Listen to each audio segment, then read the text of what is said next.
Hello friends, स्वागत है आप सभी का शिवम सिंह मैथ्स में। तो जैसा कि मैंने इंट्रोडक्शन पार्ट में आपको बता दिया था कि हम लोग जो शुरू करने वाले हैं आरआरबी, एनटीपीसी या ग्रुप डी या फिर जेई, जिस भी एग्जाम की आप तैयारी कर रहे हैं रेलवे से स्पेशल। तो आज से हमारा शुरू होने जा रहा है मैथ का बैच, जिसका नाम है फाउंडेशन बैच 1.0। इसमें हम आपको बेसिक से पढ़ाएंगे और सब्जेक्ट कौन सा कवर कराएंगे, अभी तो मैथ ही कवर कराएंगे। बाद में अगर अच्छे टीचर बाद में मिलते हैं तो जीके जीएस का भी देखा जाएगा, लेकिन शुरुआत मैं मैथ से कर रहा हूँ। ठीक है, तो फाउंडेशन बैच में हम लोग जो पढ़ेंगे वो पढ़ेंगे मैथ को। तो मैथ में दो चीज़ें होती हैं, एक अरिथमेटिक और एक एडवांस। तो आपके जो रेलवे स्पेशल में है उसमें अरिथमेटिक का पोर्शन 70% रहता है और एडवांस जो होता है वो 30% रहता है। 30% एडवांस, 70% अरिथमेटिक। तो मैं आपको एकदम शुरू से, यदि आपने कुछ भी नहीं पढ़ा है, बस आप 12 पास करके आ गए हो, तो आपको एकदम अच्छे से सब कुछ समझ में आएगा। ठीक है, तो चलिए आज जो हम चैप्टर शुरू करने वाले हैं उसका नाम है परसेंटेज।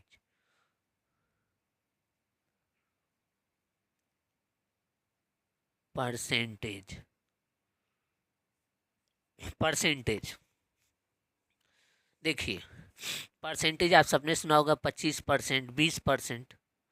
तो 20% का मतलब था 20/100। 20/100 ये क्या बन गया? फ्रैक्शन बन गया। ये परसेंटेज है, ये क्या है? फ्रैक्शन है। तो इसको काटेंगे तो 20 करने 20, 20×5 = 100, यानी कि 20% का जो फ्रैक्शन बनेगा वो 1/5 बनेगा। अगर मैं कहूँ 30% का फ्रैक्शन बनाइए, तो आप कहेंगे सर जी 30 को ऊपर लिख दीजिए और नीचे 100 लगा दीजिए। बस परसेंटेज का साइन हटा करके नीचे क्या लगा दीजिए? 100 लगा दीजिए। 1 0 से 1 0 कटा, 3/10 फ्रैक्शन आ गया। मैं कहूँ 25% को फ्रैक्शन में बदलिए, तो आप 25 लिख देंगे और नीचे परसेंटेज हटा के 100 लगा देंगे, तो आ जाएगा 1/4। ठीक है, मैं कहूँगा आप 45% बताइए, तो आप 45 को ऊपर लिखेंगे और नीचे 100 लगा देंगे। तो 5 से 9 बार में जाएगा, 9 5 से 20 बार में जाएगा। 9/20 कहिए या 45% कहिए, दोनों बात बराबर है। तो मैंने आपको परसेंटेज को फ्रैक्शन में कन्वर्ट करना सिखा दिया है, जो कि आपकी बेसिक है। सब परसेंटेज हटा करके नीचे बस 100 का मल्टीप्लाई कर देना। अच्छा, अगर मान लीजिए फ्रैक्शन में रहे तो 16 सही 2/3% रहे तो इस 16 3 48 2 50/3, ये तो आप लिख ही लेंगे। परसेंटेज का परसेंटेज रहेगा। ठीक है, यहाँ तक आगे देखिए। अब 50/3 को वैसे का वैसे उतार देंगे और नीचे 100 से मल्टीप्लाई कर देंगे बस। तो ये 1 बटा क्या बन जाएगा? 6 बन जाएगा। 50 से ये 2 बार में कटा, 2 3 6। समझ में आया? चलिए एक और देखिए। 14 सही 2/7%। तो आप कहेंगे सर जी 14 सत्ते 98 और 200, 100/7%, यानी कि 100/7 को एज इट इज उतार दीजिए और नीचे 100 से मल्टीप्लाई कर दीजिए। 100 से 100 कट गया, इसका फ्रैक्शन बना है 1/7। ठीक है, तो मैं आपको टेलीग्राम लिंक मेरा है उसको मैं आपको इस डिस्क्रिप्शन में डाल दूंगा। वहाँ पे जा कर के आप सारे परसेंटेज और फ्रैक्शन जो दिए हैं, जो एग्ज़ाम में इम्पॉर्टेंट है, वो सारे आपको याद करने। आज का होमवर्क आपका यही है कि 1 से ले करके और 25 तक के सारे फ्रैक्शन का परसेंटेज याद करना है।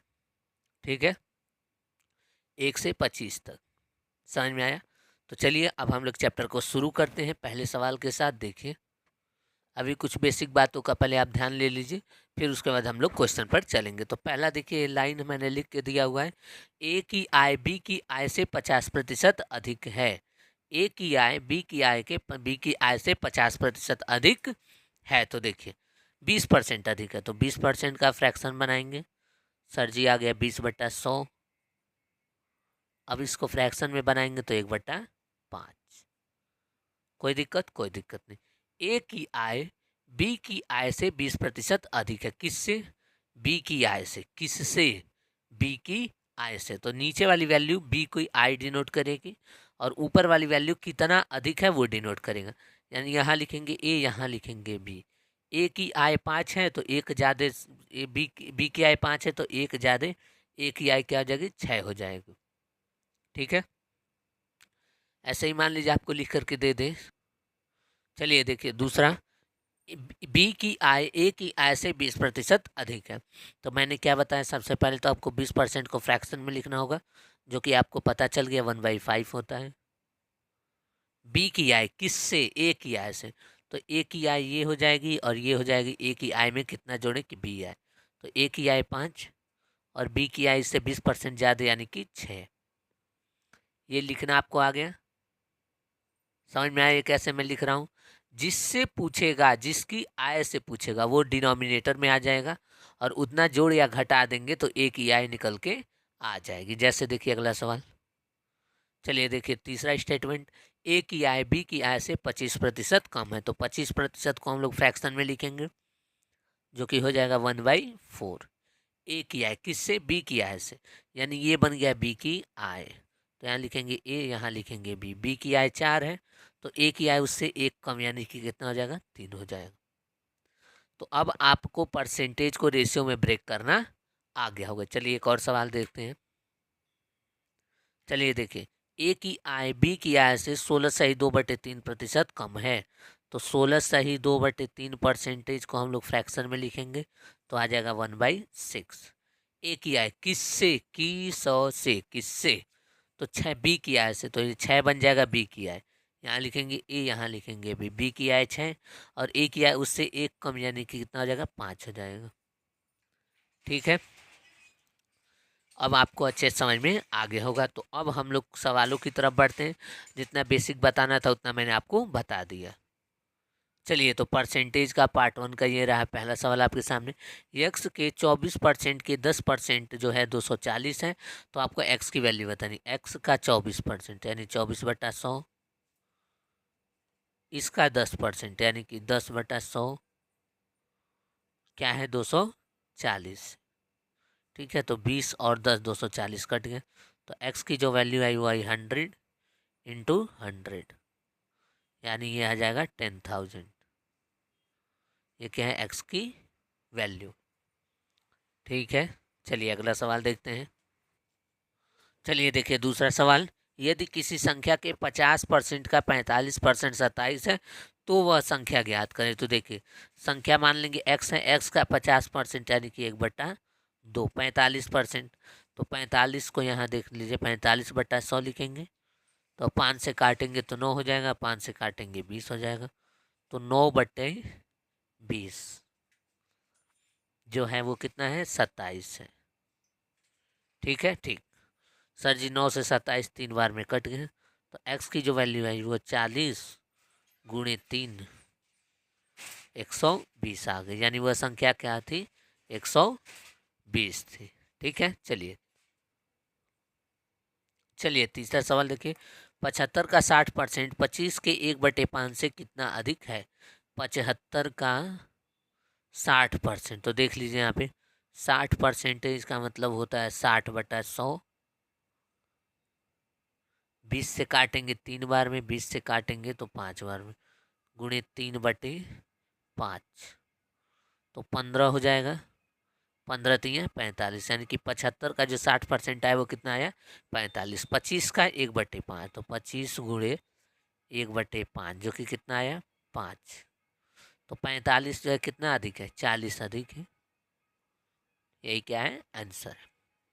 ठीक है, चलिए अब आगे सवाल देखते हैं। चलिए क्वेश्चन नंबर 4 देखते हैं। शुभम म्यूचुअल फंड में 1,53,000 निवेश करता है जो उसके वार्षिक आय का 30% है, तो उसकी वार्षिक आय, उसकी मासिक आय कितनी है। हमसे क्या पूछा है, मासिक आय यानी मंथली सैलरी पूछा है। तो देखिए ध्यान से, मंथली ईयरली इनकम का 30% है, यानी कि फ्रैक्शन बना 3/10। यदि उसकी ईयरली इनकम, ईयरली सैलरी या इनकम जो भी बोलिए, ईयरली सैलरी यदि 10 यूनिट है, तो उसने म्यूचुअल फंड में कितना लगाए हैं, सिर्फ और सिर्फ इसका 30%, यानी कि 3 यूनिट। यही है, ईयरली सैलरी यदि 10 यूनिट है तो उसका 30% यानी कि 3 यूनिट जो है उसने किस में लगाए, म्यूचुअल फंड में। लेकिन प्रश्न कर रहा है उसने 1,53,000 लगाए हैं, तो ये किसकी वैल्यू है, 3 यूनिट की, तो नीचे 3 लिख देंगे। निकालना क्या है 10 यूनिट यानी ईयरली सैलरी। ठीक है, जिसकी वैल्यू दी है उसको नीचे लिख दीजिए और जिसका निकालना है उससे मल्टीप्लाई कर लीजिए। जैसे देखिए म्यूचुअल म्यूचुअल जो सैल फंड में जो इन्वेस्ट किया है वो 3 यूनिट है जो कि 1,53,000 के बराबर है और 10 यूनिट का निकालना है ताकि उसकी ईयरली सैलरी निकल जाए। तो देखिए 3×5 = 15, 3×1 = 3, 51 और 4 जीरो 1 2 3 4, ये उसका क्या आ गया सैलरी आ गया, ये उसका क्या आ गया सैलरी आ गया। लेकिन ये जो सैलरी है ये क्या है ईयरली सैलरी है, इसलिए इस ऑप्शन में नहीं दिया है। हमसे क्या पूछा है मंथली सैलरी। तो 51,000,000 को 12 से भाग दे देंगे। 12×4 = 48, 3 0, 12×2 = 24, बस हो गया 42 से पता चल गया ऑप्शन नंबर डी। ठीक है, आपको पूरा सॉल्व करने की आवश्यकता नहीं है। तो देखिए जितना ध्यान आप क्वेश्चन में देंगे प्रश्न में देंगे उतना ही ध्यान आपको ऑप्शन में भी देकर चलना है, तब जाके आप कंपटीशन में दूसरे वाले को बीट कर पाएंगे। ठीक है, चलिए आगे देख चलिए 5वां सवाल देखते हैं। दो संख्याएं किसी संख्या से 61% और 35% कम है, यदि पहली संख्या दूसरी संख्या का कितना प्रतिशत है ये आपको बताना है। तो देखिए दो संख्याएं हैं और एक तीसरी संख्या है, दो संख्याएं ए मान लिया बी मान लिया, तीसरी संख्या को मैं 100 यूनिट मान लेता हूँ। ठीक है, तीसरी संख्या को मैं क्या मानता हूँ 100 यूनिट। दो संख्याएं किसी संख्या से 61% कम है, तो 100 में से 61 घटाएंगे आप तो कितना आएगा 39, यानी पहली संख्या की वैल्यू आ गई 39।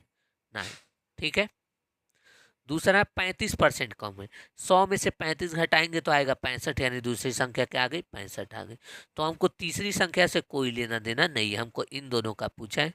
तो 13×3 = 39, 13×5 = 65, 3:5। अब ध्यान से समझिएगा, पहली संख्या दूसरी संख्या का कितना प्रतिशत है, किसका दूसरी संख्या का।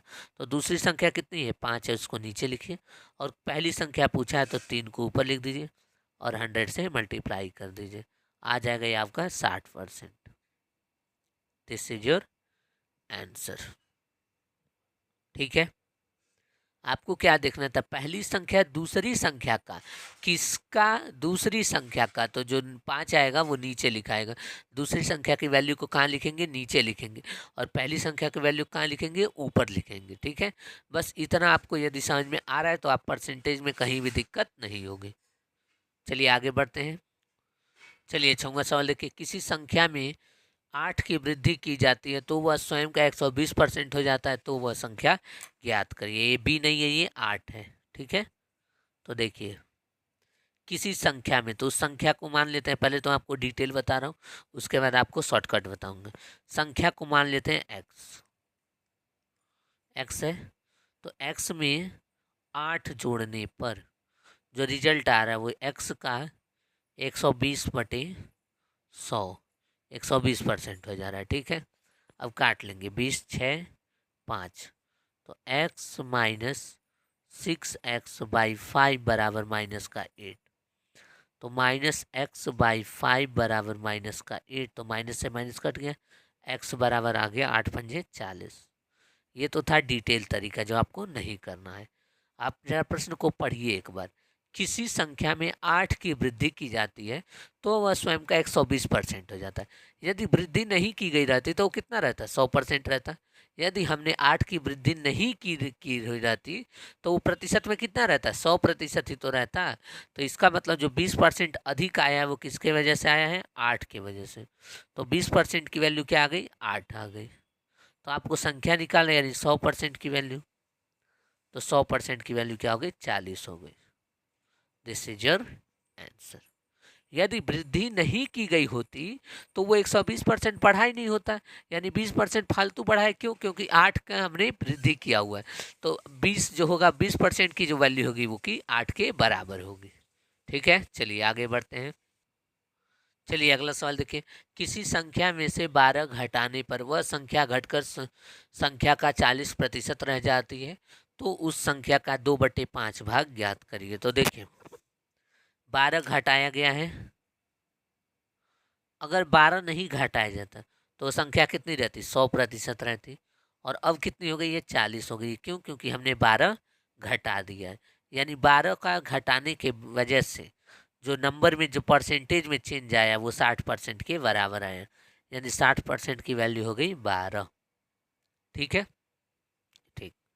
तो 100% की वैल्यू निकाल दीजिए। तो 12/60 × 100, 12×5 = 60, 20 आ जाएगा। संख्या क्या आ गई? 20 आ गई। लेकिन हमसे संख्या नहीं पूछा है, उस संख्या का 2/5 भाग, यानी कि 20 का 2/5, तो ये हो जाएगा 8। This is your answer. ठीक है, बेसिक सारे सवाल हैं, एकदम आराम आराम से पढ़ाऊंगा आपको और आपको ये पूरा समझ में आ जाएगा और आपका एक भी क्वेश्चन छूटेगा नहीं। सबसे बड़ी बात तो ये है, यदि आपने ये पूरी सीरीज कंप्लीट कर ली तो आपको एनटीपीसी, रेलवे के किसी भी एग्जाम में मैथ में दिक्कत नहीं आएगी। चलिए 8वां सवाल देखते हैं। रमेश ने दिवाली की खरीदारी पर 30,000 रुपये और टीवी सेट पर 45,000 रुपये खर्च किए। यदि शेष उसके पास 40% राशि नगद के रूप में है तो कुल राशि उसके पास कितनी थी आपको बतानी है। तो देखिए ध्यान से, मैं कह रहा हूँ टोटल अमाउंट 100 यूनिट है। टोटल अमाउंट कितना है? 100 यूनिट। आपको ये सब लिखने की जरूरत नहीं, बस मैं समझाने के लिए बता रहा हूँ। 100 यूनिट है और उसके पास नगद कितना है? 40%, यानी कि कैश जो उसके पास है वो 40 यूनिट है। उसके पास थे 100 यूनिट, अब उसके पास 40 यूनिट बचे, यानी खर्च कितने की? एक्सपेंडिचर, एक्सपेंडिचर जो है 100 में 40 घटा दीजिए, 60 यूनिट उसने खर्च किए हैं। ठीक है, बोलिए कोई दिक्कत है यहाँ तक? कोई दिक्कत नहीं। अब देखिए, तो कह रहे उसने 60 यूनिट खर्च किए, लेकिन प्रश्न कह रहा है उसने 30,000 और 45,000 यानी 75,000 रुपये खर्च किए हैं। ये किसकी वैल्यू है? 60 की। हमें क्या निकालना है? 100 की वैल्यू। बोलिए कोई दिक्कत? कोई दिक्कत नहीं। 20 तिहाई 60, 20×5 = 100, 25 बार में ये कट जाएगा। 2500, 25,000 × 5, 1,25,000। Option number B is the correct answer. ठीक है, चलिए अब अगला सवाल देखते हैं। चलिए 9वां सवाल देखिए। यदि किसी भिन्न के अंश में 12% की वृद्धि की जाती है और उसके हर में 8% की कमी की जाती है तो उससे एक नया भिन्न 16/17 प्राप्त होगा। तो मूल भिन्न क्या है ये आपको बताना है। तो देखिए, मूल भिन्न मान लेंगे न्यूमरेटर अपॉन डिनोमिनेटर। अंश में 12% की वृद्धि, यानी कि 100 में 12 जोड़ देंगे 112 की वृद्धि हो गई, और डिनोमिनेटर में जो है 8% की कमी, तो 100 में 8 घटा देंगे 98% हो गए। इतना करने पर नया भिन्न जो प्राप्त हुआ वो है 16/17। एक लाइन का सवाल है। आप कहेंगे परसेंटेज से परसेंटेज कटा, 16 एकम 16, 16×7 = 112, 7 से इसको काट देंगे तो 14×7 = 98। तो न्यूमरेटर, एक सेकेंड, सॉरी एक सेकेंड, गलत हो गया है। न्यूमरेटर जो है वो 112 हो गया, 8% कम, यानी कि डिनोमिनेटर जो है वो 92 हुआ, बराबर 16/17।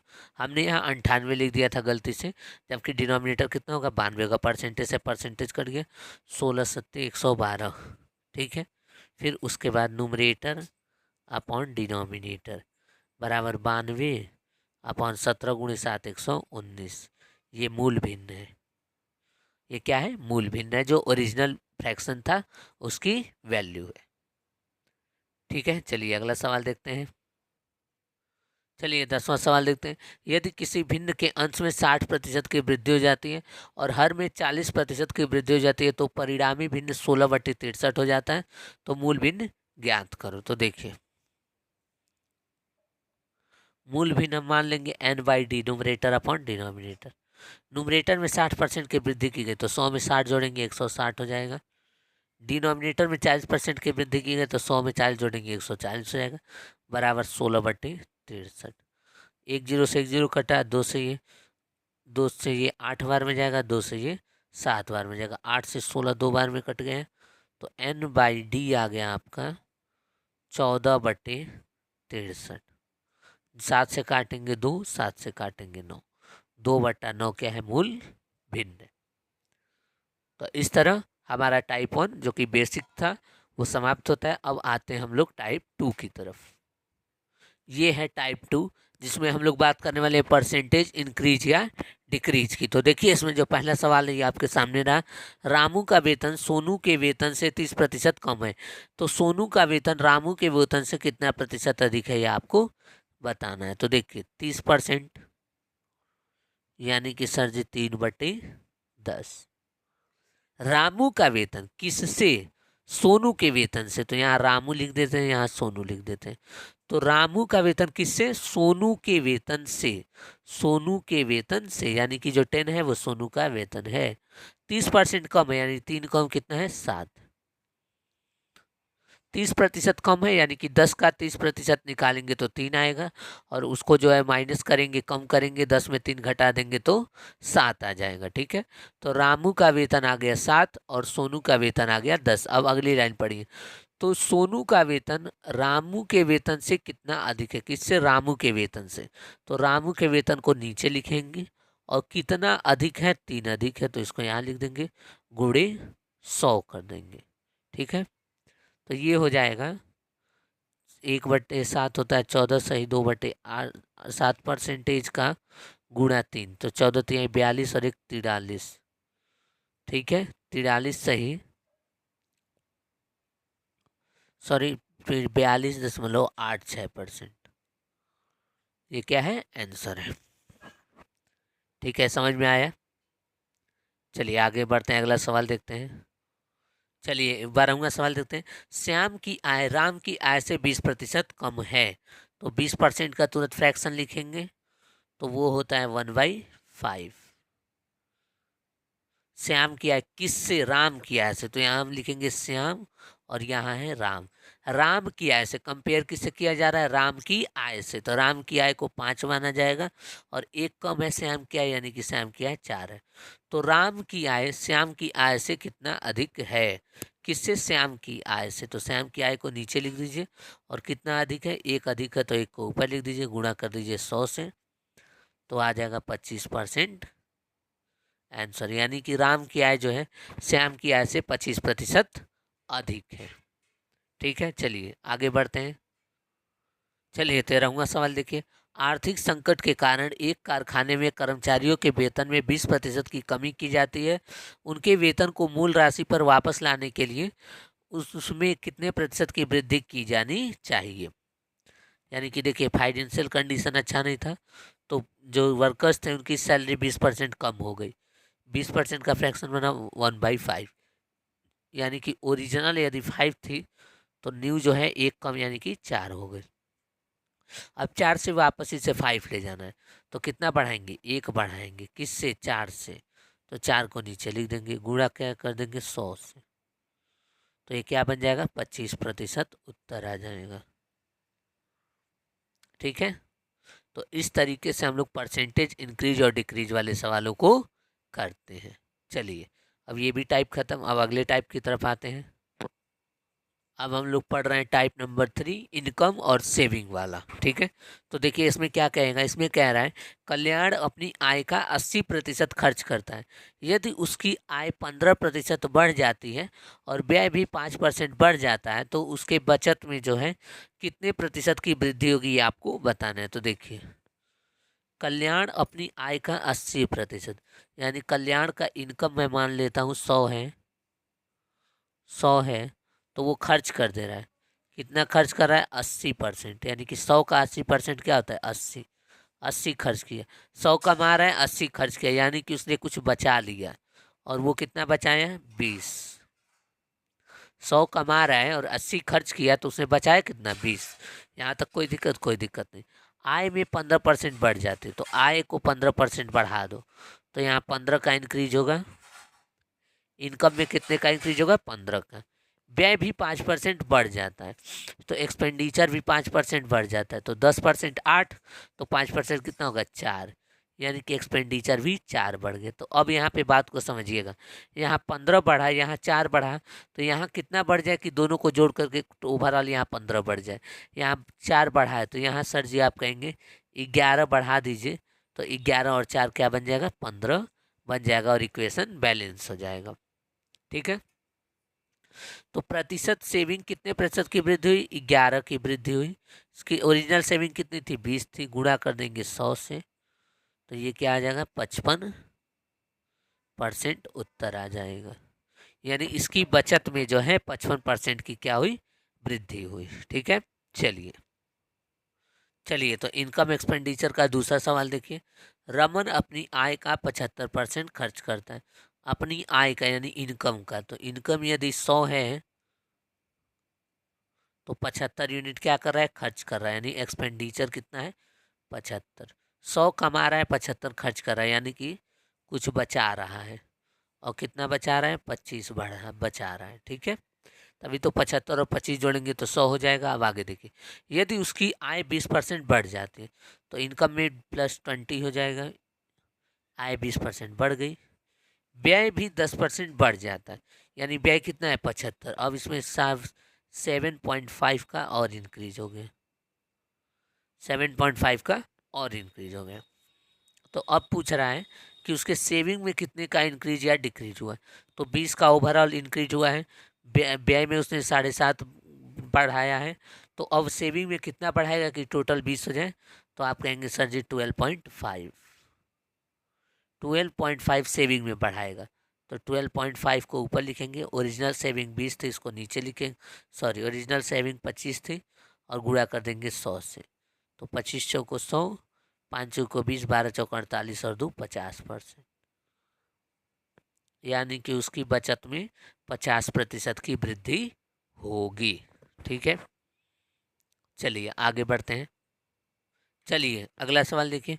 सुरेश का खर्च और बचत का अनुपात 3:5 है। यानी इनकम बराबर एक्सपेंडिचर प्लस सेविंग। खर्च कर रहा है वो 3 और बचा रहा है 1, तो 2 जीरो जीरो और बढ़ा लीजिए। तो इनकम कितनी हो जाएगी उसकी? 400 हो जाएगी। उसके वेतन में 25% की वृद्धि हो गई, यानी कि 100 का इंक्रीज हो गया वेतन में। बचत में 10% की वृद्धि हो गई, तो बचत में भी 10 का इंक्रीज हो गया। तो यहाँ कितना इंक्रीज या डिक्रीज होगा? कुल 100 हो जाए तो 90। यानी एक्सपेंडिचर खर्च में 90 यूनिट बढ़ाना होगा। तो 90 बढ़ाया, पहले कितना था? 300 था। गुणा किससे किया? 100 से किया। 2 जीरो से 2 जीरो कट गया और ये 30% के आगे उत्तर आ गया। यानी उसके खर्च में जो है 30% की वृद्धि होगी। ठीक है, चलिए आगे बढ़ते हैं। चलिए अगला सवाल देखिए। सुरेश अपनी आय का 75% खर्च करता है। यानी इनकम बराबर एक्सपेंडिचर प्लस सेविंग। सेविंग, ठीक है। सुरेश अपनी आय का 75% खर्च करता है। आय 100 है तो 75 खर्च किया, तो 25 क्या हुआ? बचा लिया। उसकी आय में 25% की वृद्धि हो जाती है, तो आय में 25 यूनिट की वृद्धि हो गई। व्यय में 10% की वृद्धि हो जाती है, तो व्यय में 7.5 की वृद्धि हो गई। तो सेविंग में कितना वृद्धि होगा ये आपको बताना है। तो देखिए 25.0 में से 7.5 को घटा दीजिए, 5 आ जाएगा, 7 आ जाएगा, 1 आ जाएगा। यानी यहाँ जो इंक्रीज हुआ है वो 17.5 का हुआ है। यहाँ जो बचत में इंक्रीज हुआ है वो कितने का हुआ? 17.5 का। तो परसेंटेज में कितना इंक्रीज हुआ है? 17.5 अपॉन 25 गुणा 100। 25 चौको 100 हो गया, 17 चौक 68 और 2 70%। यानी उसके बचत में 70% की वृद्धि हुई है। ठीक है, तो आज की क्लास को यहीं तक रहने देते हैं। हम लोगों ने 3 टाइप पढ़ लिया इसमें। परसेंटेज का बेसिक, दूसरा परसेंटेज इंक्रीज या डिक्रीज, और तीसरा जो है इनकम और एक्सपेंडिचर।